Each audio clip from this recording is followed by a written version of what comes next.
Hi, my name is Yvonne and welcome to the RV Cooking Show, a place where I can share with you my passion for RVing and my love for recreating healthy, easy regional food specialties from all across the country right here in my RV.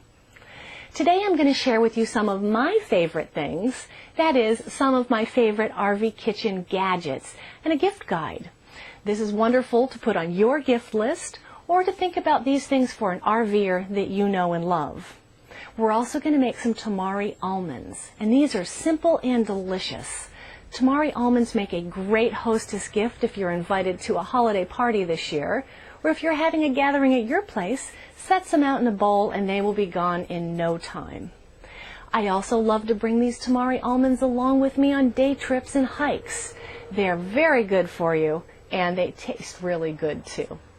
Before we make our Tamari almonds, let's go ahead and get started on our RV kitchen gadget gift guide with my very favorite, my pizza stone.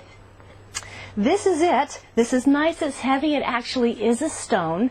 And what's great about a pizza stone is that it browns everything nice and evenly, which sometimes can be a problem in our RV ovens. Of course I make pizza on my pizza stone, but I also make biscuits and cookies and biscotti, sweet potato fries, and this is what we're going to use to make our Tamari almonds today. This one happens to be Pampered Chef, but you can find these at pretty much any cookware store across the country. They're easy to care for too. Once you take them out of the oven and let them cool, you simply wash them off with clean water. You get a little scraper with them, and if there's any scrapey bits, you just take them right off and then wash it down with a little bit of warm water. The tip is, if you use soap, the porous material will soak the soapy flavor in, and that's not very good. So, let's get started making our Tamari almonds, and then we'll talk about more items on our RV Kitchen Gadget gift guide. To make your Tamari almonds, you will want 1 pound of shelled raw almonds. What we're going to do is we're going to put them in a single layer on our pizza stone, but you can also use an ungreased cookie sheet if you don't have a pizza stone. Right out in a little pile here, and then we're going to spread them even. So now we've got our almonds in a single layer on our pizza stone or on your ungreased cookie sheet. We're going to put them in a 350-degree oven for about 11 to 13 minutes. We want them to get golden brown and toasty. We don't want to cook them too long, however, because then they'll get a little burned, they'll be a little bit bitter, and you won't be able to use them. So into the oven they go, and then we'll talk about some more of my favorite RV kitchen gadgets.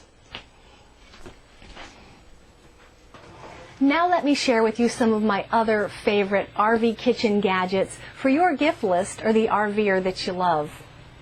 Another one of my favorites is my little mini chopper. I picked this up at a Las Vegas RV park yard sale a couple years ago for only 50 cents, and it's become one of my best friends since. I use this to chop garlic. When I'd like to chop a large portion of garlic, it works great. I use it to chop nuts, particularly pistachios, when I make my friend John's pistachio chicken. You can also use it for herbs and onions when you're making a pico de gallo. By the way, if you're going to be in Las Vegas over the holidays, stop in the Bellagio Conservatory. Believe it or not, it snows there every day over the Christmas season. The next item on our gift parade is my meat thermometer. This happens to be an instant read meat thermometer. And to tell you the truth, I don't really remember where I got it, but I can't live without it. I like the instant read thermometers because in an RV oven or a toaster oven, we have very little clearance to put a thermometer in the meat and let it sit the whole time. This one's great because it has a little guide on it that tells you what temperatures the meats should be, and it has a little arrow. This little arrow lets you decide what temperature you want your meat to be at, set it, and then you have it there. You don't have to think about that anymore. I'll tell you more about how to use a meat thermometer when we make our pork arista coming up soon. This is my silicone basting brush, and I love this. It's neat, it feels good, it looks pretty, and it's fun to use. I use this when I'm basting, for instance, pizza dough, when I make my pizza on the grill. I also use it to baste meats, and I use it to baste my sweet potato French fries. It's great because it'll go up to a temperature of above 500 degrees. You don't have to worry about the silicone melting, and it's really easy to clean as opposed to those brush types that we used to use. My girlfriend gave this to me, and she lives in Scottsdale, Arizona. One of the great things that you've got to see when you're in Scottsdale, Arizona, is Frank Lloyd Wright's Taliesin West. It's a fabulous estate that Frank Lloyd Wright and his apprentice architects built years ago. You can take several different tours and explore the grounds and the home. By the way, did you know Frank Lloyd Wright was the man who invented the drive-through window? Pretty interesting. This is my glass juicer. I picked this up at an antique flea market in western Kentucky near Land Between the Lakes. I love this. It's old-fashioned and it's easy to use whether I have a power connection or not. I use this juicer to juice limes when I'm making mojitos. If I'm in a place in the country that has delicious juice oranges, I juice orange juice for breakfast.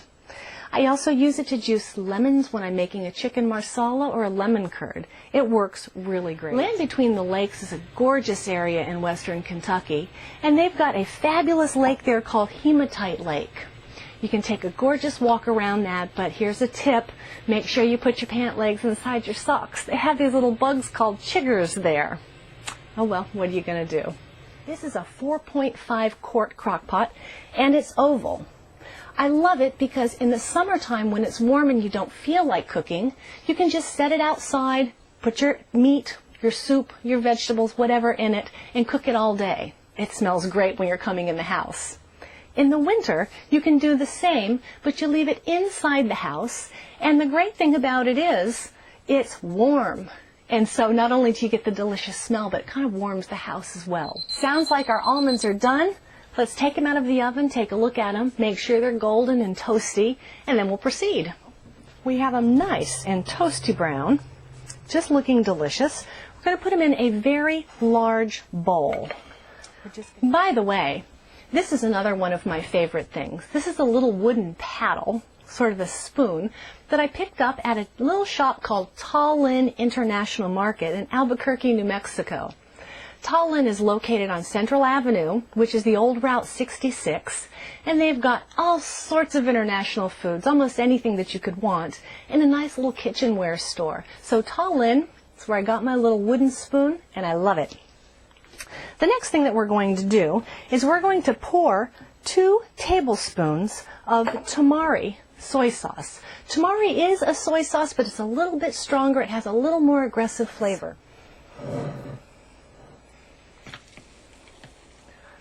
What I'm going to do is I'm going to mix this up so all of the almonds are coated with the Tamari soy sauce. Great. Our last step is we're going to put these back on our cookie sheet or our pizza stone, and we're going to allow them to dry and absorb the soy sauce completely. Then they'll be finished and ready to eat. Just gently pour them right onto the sheet, just like we did with the raw almonds before we began cooking them. So as you can see, the tamari has soaked into our well-toasted almonds. They're dry and they have a nice tasty crust. Consider packaging these in a glass canning jar along with a festive ribbon for a hostess of a party that you've been invited to. Or put them in a beautiful dish to serve at your own gathering. Either way, I hope that you've enjoyed watching us make tamari almonds, and I hope you try them at home.